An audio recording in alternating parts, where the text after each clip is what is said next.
License. Gun! Gun! Gun!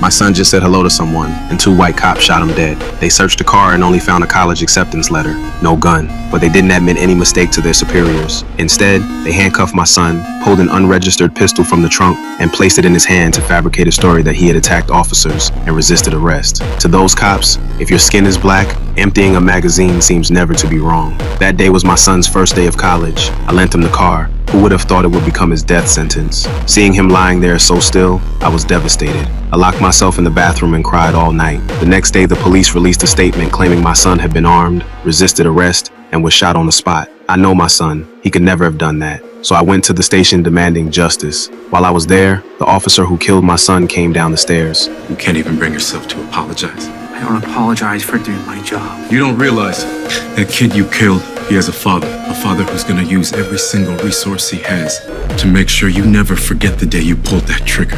Like I said, I don't apologize for doing my job. My wife couldn't hold back. She slapped him. He only smiled coldly because he knew that even if I were a judge, there was nothing he would have to fear.